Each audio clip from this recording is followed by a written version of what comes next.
Very good evening to all. Welcome to Armaan commerce centre. जैसा कि हम लोग ने देखा था कि लास्ट क्लास में हम लोग डिप्रिशिएशन चैप्टर पढ़ रहे हैं। तो डिप्रिशिएशन चैप्टर में हम लोग ने पहला जो फॉर्मेट और मेथड हम लोग ने देखा था स्ट्रेट लाइन मेथड, और स्ट्रेट लाइन मेथड का जब हम लोग ने फॉर्मेट के साथ क्वेश्चन भी हम लोग ने और कंप्लीट कर लिया था। तो कंप्लीट करने के बाद आज जो हम लोग स्टार्ट करने जा रहे हैं वो है सेकंड मेथड, जिसका नाम है डिमिनिशिंग बैलेंस मेथड। इसको 3 नाम से हम लोग जानते हैं, ठीक है। डिमिनिशिंग बैलेंस मेथड, WDV यानी retain down value method,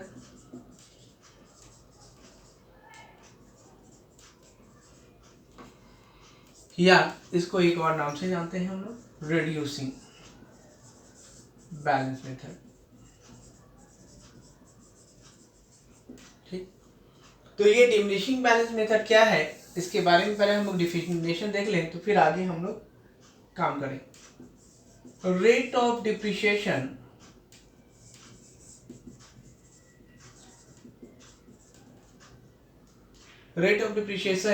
is fixed in this method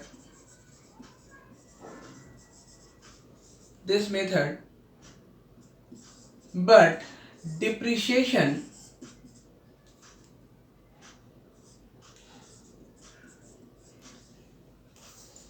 at this rate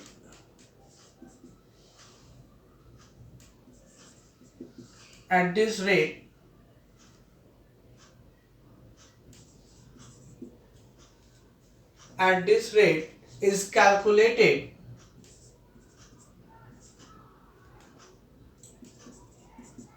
calculated on the balance of assets standing in the books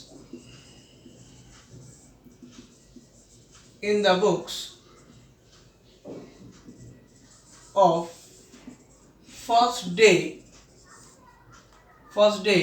of each year।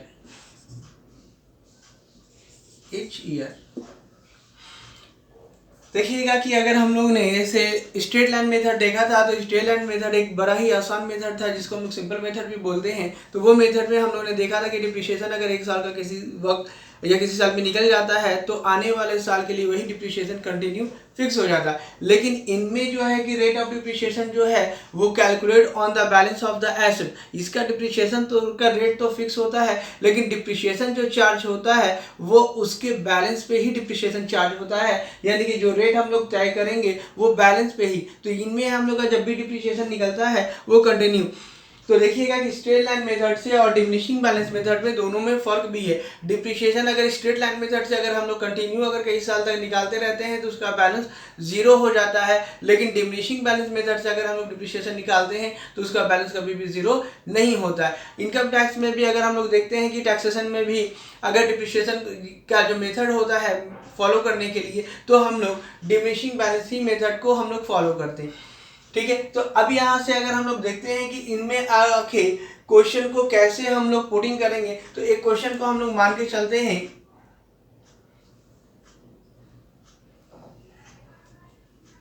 इसे नोट कर लीजिएगा।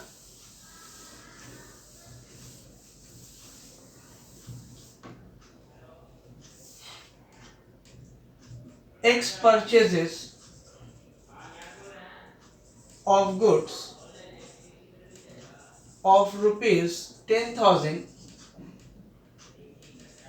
on 1st April 2016, ठीक। Depreciation charge at the rate of 10% per annum, computed for, अगर यह बोल दिया है prepare for 3 years, अगर इसके अकाउंट को 3 साल के लिए बनाने के लिए बोल रहा है तो हम लोग 3 साल का ये कंप्यूट करें तो क्या निकल के आएगा। अब यहाँ पे अप्लाई कह रहा है कि 2 तरह से, अगर मान लीजिए एक SLM और दूसरा अप्लाई कह रहा है कि WDV। Written down value method. तो दोनों से अगर हम देखें क्या कि दोनों का बैलेंस सेम आता है या अलग आता है, मानो 3 साल में ही हमें अंदाजा निकल जाएगा कि दोनों में फर्क क्या है। तो अगर हम मान के चलते हैं कि 1 अप्रैल 2016 और अगर फाइनेंशियल अकाउंट है तो फाइनेंशियल ईयर से हम लोग जानते हैं कि 1 अप्रैल को शुरू होगा, तो ये क्लोज कब होगा, 31 मार्च को। तो 31 मार्च 2017 में अगर हम ये बुक्स को क्लोज करें तो 10,000 का 10% डिप्रिशिएशन चार्जेबल कीजिए, तो आपका डिप्रिशिएशन कितना आया, 1000। ये 1000 का डिप्रिशिएशन मेरा क्या हो गया, फिक्स मतलब क्या हो गया, आने वाले जितने साल हैं उन सब के लिए ये फिक्स हो गया, ठीक है, 3 साल के लिए। तो अब यहाँ पे 10,000 में से 1,000 को अगर हम माइनस करते हैं तो इसका डिप्रिशिएशन लेस करने के बाद बैलेंस कितना आएगा, 9,000। अब देखिए सेकंड ईयर में अगर हम लोग करें, 31 मार्च को क्लोज किया, फिर 31 मार्च के बाद 1 अप्रैल को फिर हम लोग ने बुक्स को ओपन करेंगे, तो 1 अप्रैल 2017 से 31 मार्च 2018 में देखिए फिर 9,000 का है, और यहाँ पे देखिए डिप्रिशिएशन तो हर साल का फिक्स है, तो 9,000 में 1,000 को माइनस करेंगे तो कितना, 8,000। अब ये 8,000 मेरा फिर बैलेंस हुआ, जितना बैलेंस हो रहा है उसी बैलेंस पे क्या है, हर साल घटते जा रहा है, डिप्रिशिएशन तो मेरा फिक्स है। फिर थर्ड ईयर में देखेंगे कि 1 अप्रैल 2018 से 31 मार्च 2019 3 साल हुआ ना, तो फिर 8,000 में से अगर हम 1,000 को लेस करें तो मेरा कितना आएगा, 7,000।